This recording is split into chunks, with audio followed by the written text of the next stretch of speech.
रोहतक में बाबा मस्तनाथ विश्वविद्यालय अस्थल बौहर के चौथे दीक्षांत समारोह का आयोजन किया गया। समारोह में सीएम सैनी ने बतौर मुख्य अतिथि शिरकत की। समारोह में कैबिनेट मंत्री कृष्णलाल पंवार, शिक्षा मंत्री महिपाल ढांडा और विश्वविद्यालय के कुलाधिपति महंत बालकनाथ योगी भी उपस्थित रहे। इस दौरान सीएम सैनी ने विद्यार्थियों को पदक और उपाधियां प्रदान की। रोहतक में बाबा मस्तनाथ विश्वविद्यालय अस्थल बौहर के चौथे दीक्षांत समारोह का आयोजन किया गया। समारोह में मुख्यमंत्री नायब सिंह सैनी ने बतौर मुख्य अतिथि शिरकत की। सीएम नायब सिंह सैनी ने विद्यार्थियों, शिक्षकों और अभिभावकों को बधाई देते हुए कहा कि दीक्षांत समारोह किसी भी शिक्षण संस्थान के गौरव और उपलब्धि का प्रतीक होता है। उन्होंने कहा कि 2012 में स्थापित बाबा मस्तनाथ विश्वविद्यालय का चौथा दीक्षांत समारोह इस पावन भूमि की ज्ञान परंपरा को आगे बढ़ा रहा है। उन्होंने कुलाधिपति महंत बालकनाथ योगी जी के मार्गदर्शन की सराहना करते हुए बताया कि 1957 में महंत श्रेयोनाथ जी महाराज द्वारा स्थापित बाबा मस्तनाथ आयुर्वेदिक महाविद्यालय आज एक विशाल विश्वविद्यालय का रूप ले चुका है, जहां आयुर्वेद से लेकर इंजीनियरिंग, कानून, नर्सिंग और मनोविज्ञान जैसे विविध क्षेत्रों में शिक्षा प्रदान की जा रही है। यह पावन भूमि जहां संत महात्माओं की ये तपस्या और ज्ञान की परंपरा इस पवित्र स्थल पर सदियों से ये प्रवाहित रही है, वहां ज्ञान की नई फसल फल फूल रही है। इसका श्रेय इस विश्वविद्यालय के कुलाधिपति परम पूजनीय महंत बालकनाथ जी योगी उनको जाता है। सीएम सैनी ने कहा कि पीएम मोदी का सपना है कि हमारी भावी पीढ़ी को ऐसी शिक्षा मिले जो उन्हें रोजगार सक्षम बनाए, चरित्रवान बनाए और उनमें नैतिक गुणों का समावेश करे। इसके लिए उन्होंने देश में राष्ट्रीय शिक्षा नीति लागू की है।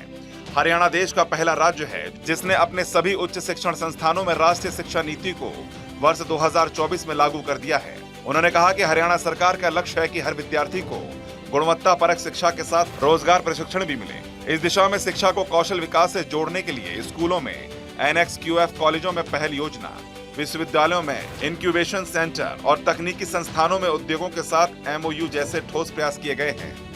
नई राष्ट्रीय शिक्षा नीति से अनुरूप हम शिक्षा के साथ साथ युवाओं में कौशल विकास पर भी हमारी सरकार बल दे रही है। आज समय की मांग के अनुसार हमने स्कूल से लेकर महाविद्यालय तक की शिक्षा को कौशल के साथ जोड़ा है। स्कूलों में हमने NSQF कॉलेजों में पहल योजना और विश्वविद्यालयों में इंक्यूबेशन सेंटर्स और तकनीकी संस्थाओं में उद्योगों की जरूरत के अनुसार प्रशिक्षण के लिए उद्योगों के साथ हमने MOU करने जैसे कारगर कदम निरंतर हमारी सरकार उठा रही है। नायब सिंह सैनी ने कहा है कि शिक्षा के क्षेत्र में पिछले 11 साल में शानदार काम हुआ है। प्रदेश में कुल 80 नए राजकीय कॉलेज खोले गए, 30 लड़कियों के हैं। इस समय प्रदेश में महाविद्यालयों की संख्या बढ़कर 185 हो गई है। 11 साल के कार्यकाल में प्रदेश में 13 नए विश्वविद्यालय खुले हैं। मेडिकल कॉलेजों की संख्या भी 6 से बढ़कर 17 हो गई है। MBBS की सीटों की संख्या 700 से बढ़कर 2435 हो गई। 15 नए सरकारी हाई टेक्निक संस्थान खोले गए हैं। साल 2014 में इन संस्थानों की संख्या 28 थी, जो अब 43 हो गई है। इनमें प्रवेश क्षमता 11,985 से बढ़कर 16,434 हो गई है।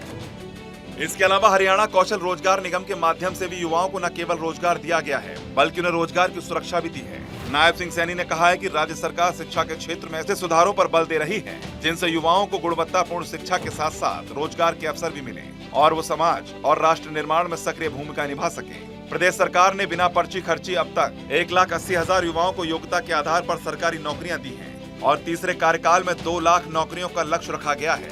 सीएम ने युवाओं से कहा है कि प्रतियोगी परीक्षाओं के लिए कड़ी मेहनत करते रहें, उनकी मेहनत अवश्य रंग लाएगी। हरियाणा प्रदेश के अंदर बिना पर्ची बिना खर्ची के आज युवाओं को हरियाणा सरकार में रोजगार देने का काम ये हमारी सरकार कर रही है। मुझे ये भी खुशी है आप सबको बताते हुए कि हमने हरियाणा प्रदेश के अंदर 1,80,000 युवाओं को बिना पर्ची बिना खर्ची के सरकारी नौकरियां दी हैं।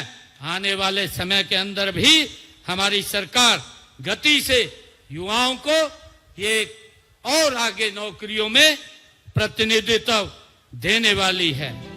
सीएम सैनी ने डिग्री प्राप्त विद्यार्थियों का आह्वान करते हुए कहा है कि वो भारत के विश्व कल्याण के संकल्प को पूरा करने में महत्वपूर्ण योगदान दें, देश और प्रदेश की समृद्ध विरासत और संस्कृति को आगे बढ़ाएं। इसके साथ ही उन्होंने कहा कि भारत में प्राचीन काल से संतों महात्माओं ने विश्व कल्याण के बारे में महत्वपूर्ण संदेश दिए हैं। भारत का विश्व कल्याण का विचार प्राचीन काल से महान रहा है।